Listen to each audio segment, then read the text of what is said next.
At exactly 5:02 p.m., the final image was captured. It wasn't dramatic. No scream frozen in time. No blurred shadow behind the lens.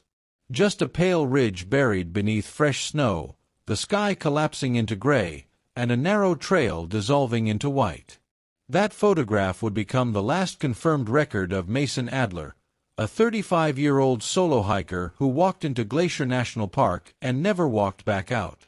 For nearly a decade, the image sat in an evidence archive, copied, enhanced, printed, pinned to corkboards, studied by search leaders and investigators who all asked the same question. How does someone disappear from one of the most heavily monitored wilderness areas in the country without leaving a body? Before we begin today's chilling story, I want to remind you to like this video, leave a comment, subscribe, and turn on the notification bell so you never miss another true crime story like this. Your support helps the channel continue bringing you real-life mysteries, disappearances, and strange cases that deserve to be told. And now, let's dive into one of the most heartbreaking and unsettling disappearances of Mason Adler. Mason Adler wasn't reckless. That detail mattered. Friends described him as methodical, quiet, and disciplined, someone who planned routes meticulously and respected the mountains. He worked as a freelance technical writer based in Spokane, Washington, lived alone, and spent most of his free time hiking remote trails across the northern Rockies. He didn't chase thrills. He chased solitude. In mid-August 2012, Mason emailed his sister a simple itinerary. 4 days. 2 trails. Iceberg Lake, then Bird Tunnel Trail. In and out. His Subaru was found parked exactly where he said it would be, Logan Pass Trailhead, on the morning of August 21st. It hadn't moved.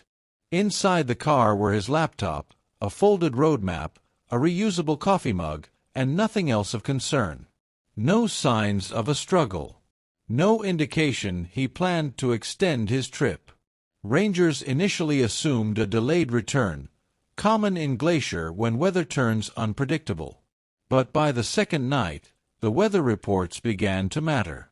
On August 17th, an unusual alpine snowstorm swept through the park. Not unheard of, but abnormal for its intensity. Visibility dropped to near zero in higher elevations. Wind gusts reached over 60 miles per hour along exposed ridges. Temperatures plunged well below seasonal norms. Hikers were advised to shelter immediately or retreat if possible. Mason's final photo, time-stamped 5:02 p.m., was taken right as the storm overtook the Iceberg Lake corridor. After that, silence. No satellite check-in. No emergency beacon. No text messages. When Mason failed to report back by August 22nd, Glacier National Park initiated a Level 1 search response. Within hours, it escalated. The operation grew fast.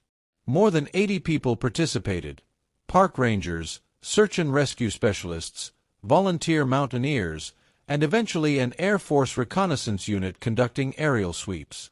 They searched trails, ravines, avalanche chutes, creek beds swollen with meltwater.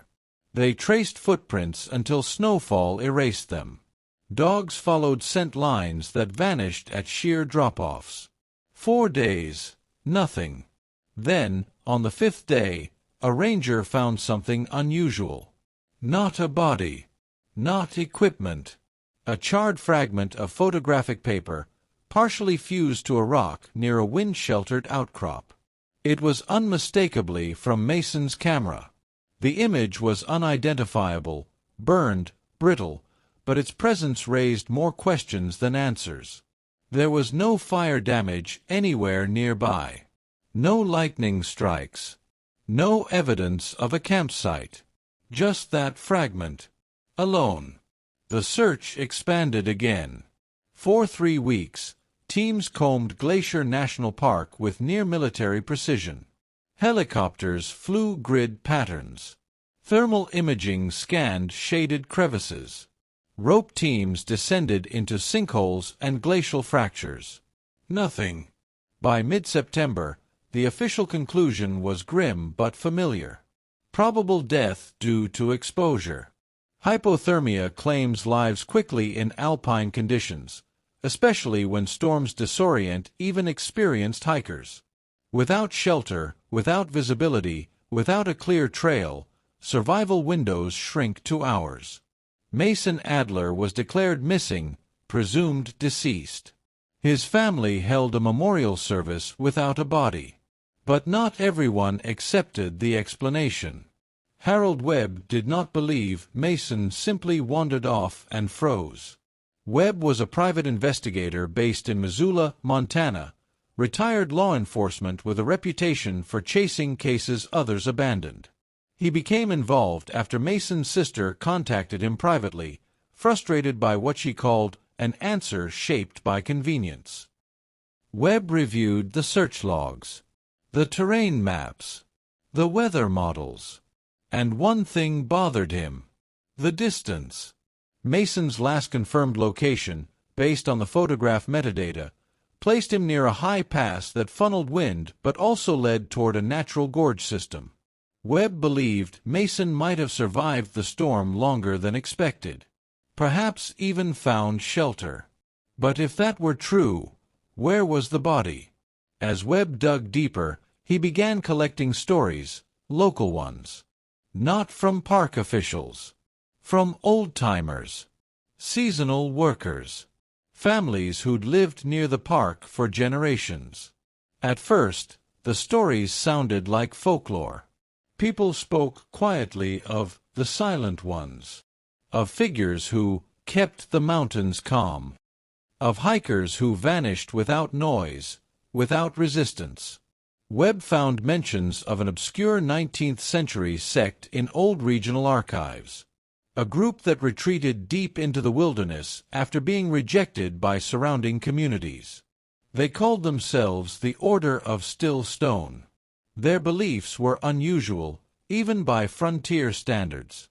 They preached harmony through surrender, balance through silence, preservation through ritual, and most unsettling of all, they believed certain deaths were gifts, not tragedies. There was no evidence the order still existed.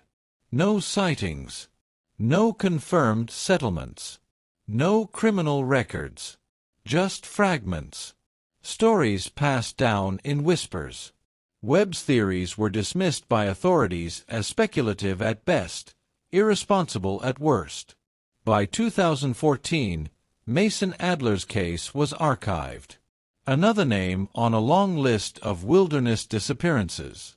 Until the mountains shifted. In July 2022, a geoclimate research team surveying abnormal glacial retreat beneath Mount Sister documented something unexpected. An ice shelf collapsed, revealing a previously sealed cave. Inside, their instruments detected organic material. Human-sized. Preserved. The team contacted park authorities immediately. Within hours, federal agents were en route. For the first time in 10 years, Mason Adler's name was spoken again, this time not as a memory, but as a discovery. And when the cave was fully illuminated, what lay inside would force investigators to confront a possibility far more disturbing than hypothermia. Because Mason Adler had not been lost to the mountain. He had been placed there. The cave did not appear on any map. Not on geological surveys. Not on Park Service records. Not even on the satellite imagery used by the geoclimate team before the expedition. It existed only because the ice that sealed it for centuries had finally loosened its grip. On July 14, 2022, the research team radioed in coordinates from the northern slope of Mount Sister, an area rarely accessed due to unstable terrain and sudden elevation shifts. What they had found wasn't part of their study. But once they saw it, they knew it could not be ignored. Park rangers arrived first. then forensic specialists, then the FBI. By the time the site was secured, the cave had been renamed in internal communications, Site MS-17. No press. No public access. No speculation. Not yet. The entrance was narrow, barely wide enough for a person to pass through without turning sideways. Inside, the temperature dropped sharply, even in midsummer. Meltwater dripped steadily from the ceiling, pooling along grooves worn smooth by time.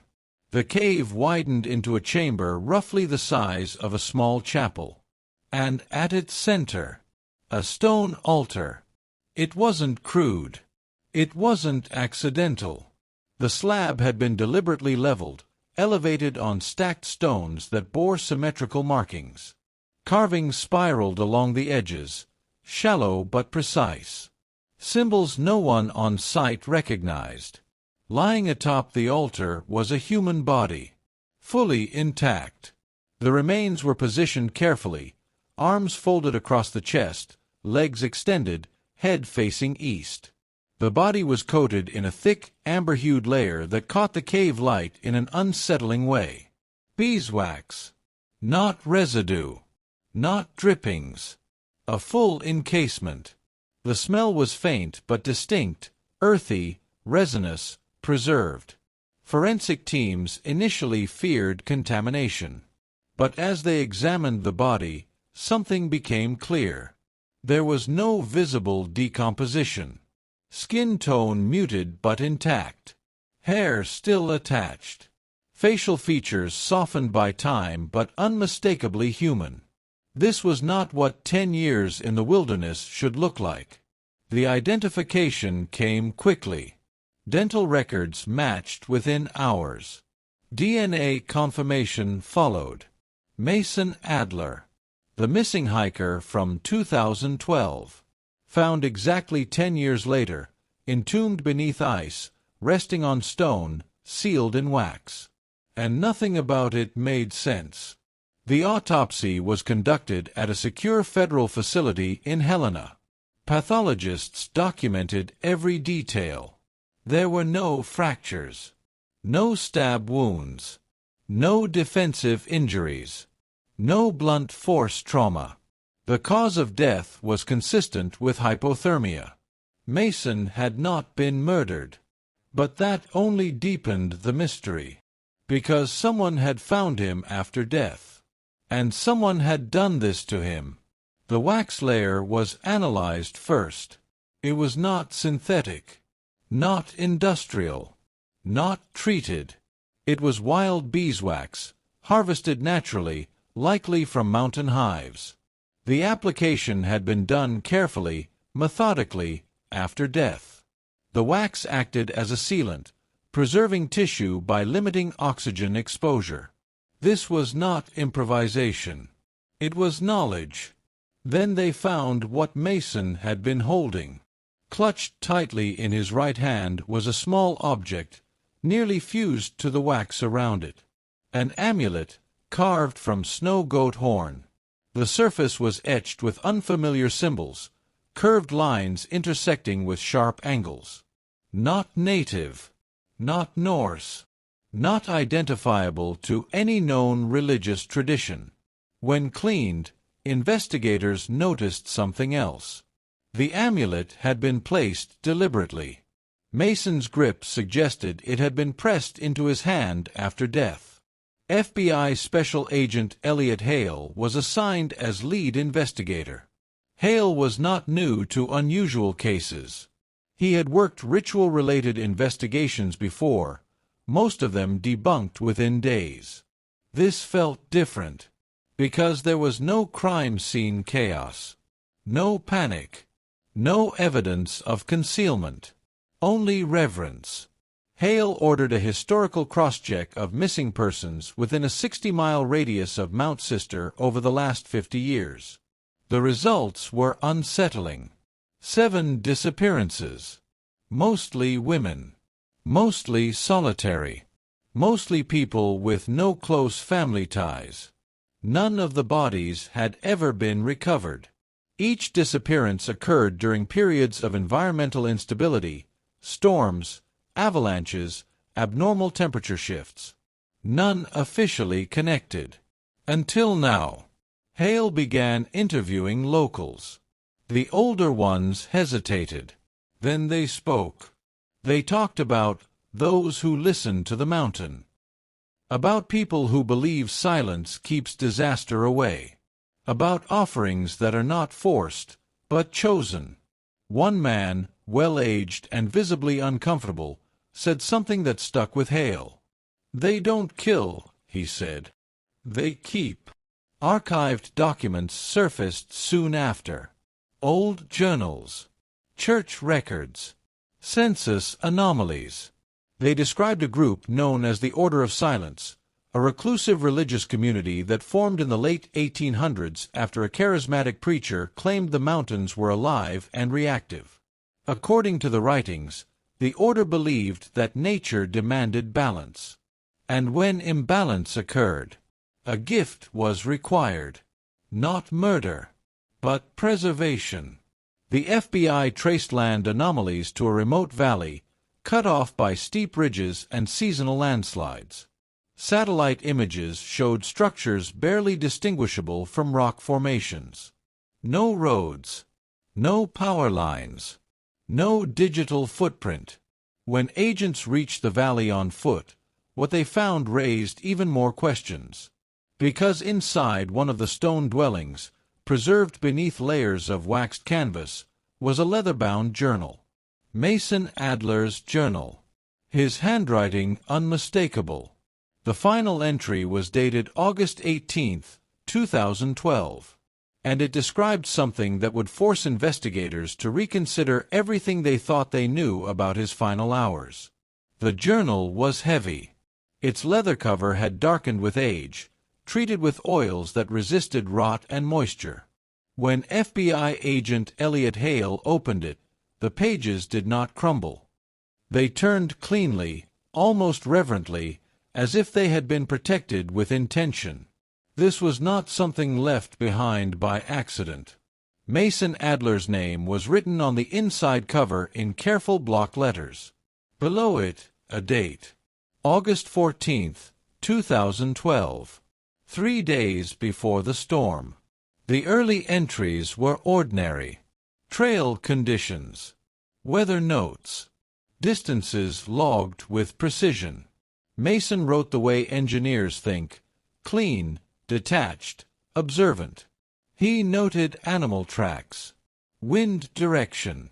Ice accumulation on shaded slopes. Nothing suggested paranoia or distress. Then came August 17th.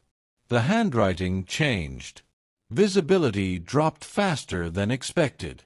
Wind howling through the pass like it's alive. Trail markers buried. I should have turned back sooner. The next lines were written at a slant, ink heavier, pressed deeper into the page. Lost the path. GPS unreliable. Whiteout conditions. Found a descent point, steep but sheltered. Going down. The final paragraphs were different still. Slower. Measured. As if written after a pause. Found a gorge. Narrow. Protected from wind. Temperature stable. Not alone. That sentence was underlined. Once. Investigators paused there. Not alone. No other footprints had ever been found near Mason's last known location. No camps. No shelters. No signs of another hiker. Hale turned the page. They don't speak much. Faces calm. No fear. They say storms are conversations. That the mountain listens. They offered warmth. Waxed cloth. Fire without smoke. They say I was brought here. The next entry was the last. Hands numb. Hard to write. They say stillness is not the end. They say light stays. No date. No signature. Just an empty page after. The journal alone would have been enough to reignite national attention. But it was only one piece. The community found in the valley did not resist the FBI's presence. There were 12 of them, men and women of varying ages, dressed in layered earth-toned garments treated with natural oils. No phones, no electricity, no visible weapons. Their leader introduced himself simply as Tomas. When Agent Hale asked about Mason Adler, Tomas did not deny knowing the name. He nodded. "We found him after the storm," Tomas said. "He was quiet already. Cold had taken him." Hale asked why they hadn't reported the body. Tomas answered without hesitation, "Because he was chosen." The explanation that followed was unsettling in its calmness. The Order of Silence believed certain deaths were omens, markers of imbalance in the natural world. When storms struck out of season, when ice shifted too quickly, when animals fled high ground, they believed the mountain demanded acknowledgement.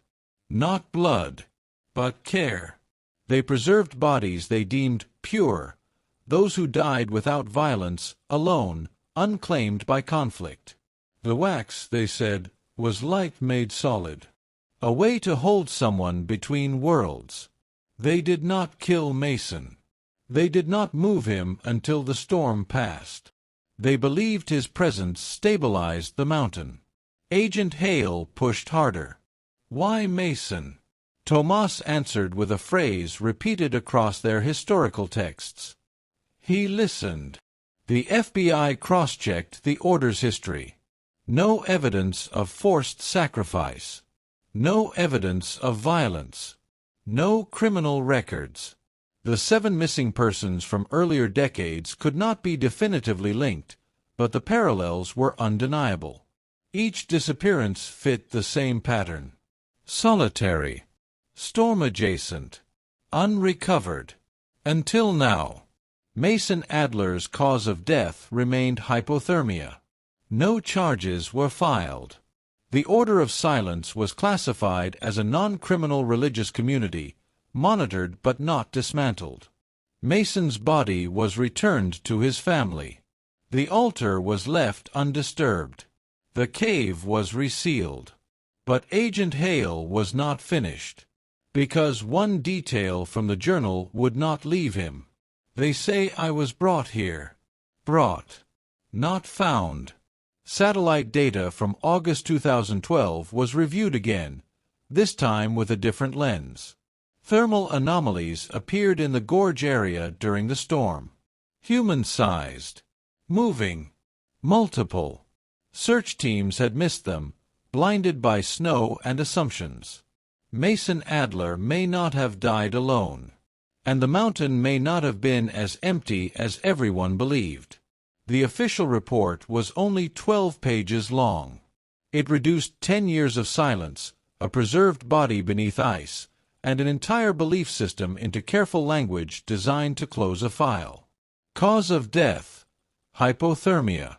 Manner of death: natural. Criminal involvement: none substantiated. Case status: closed. But Agent Elliot Hale kept a private copy of everything else. The parts that never reached the public. The thermal anomalies from August 17, 2012 were buried deep in archived satellite data, dismissed at the time as equipment interference caused by storm density. When reprocessed with modern imaging software, they told a different story. At least 4 heat signatures appeared within the gorge system during the height of the storm. They moved slowly, deliberately. They did not scatter. They converged. Hale compared timestamps. Mason's last photo, 5:02 p.m. The first thermal convergence, 5:11 p.m. 9 minutes. 9 minutes between Mason documenting the storm and someone, closing in around him. Not running. Not chasing. Approaching. When Hale returned to the valley weeks later under the guise of a routine follow-up, Tomas was waiting for him. No surprise in his expression. No defensiveness. Only acknowledgement. "You saw," Tomas said quietly. Hale did not ask what he meant. The order of silence never claimed to guide Mason. They never claimed to touch him before death. But Tomas admitted something that never appeared in the report. "We watch the passes when storms come," he said. "Some people hear the mountain calling. They follow without knowing why." Hale asked the question he had avoided since the cave. "How many?" Tomas looked toward the ridgeline. "Enough." The FBI considered further action. Surveillance. Forced relocation. Cultural intervention. All were dismissed. There was no crime. No victims in the legal sense. Only beliefs that existed outside modern logic. Before leaving, Hale was shown one final structure. A narrow chamber carved into stone. Inside were 7 wooden figures, each wrapped in waxed fiber. Each carved differently. Each facing east. One space remained empty. Mason Adler's family never learned about the figures. They were told their son died in the wilderness and was later found due to glacial melt. That was the truth. Just not all of it. The cave beneath Mount Sister was sealed with federal authorization. But ice does not stay still anymore. Glacial retreat continues. New spaces open. Old things surface. And locals still say that when storms hit unexpectedly, when snow falls out of season and wind howls through the passes, the mountain is listening again. Waiting. Mason Adler did not vanish without a trace. He became part of something older than the park, older than the trails, older than the search teams who looked for him. Whether that makes him a victim or an offering depends on who you ask. And somewhere in Montana, in a valley not marked on maps, the order of silence remains. Still watching. Still listening. Because some disappearances are not meant to be solved. They are meant to be remembered.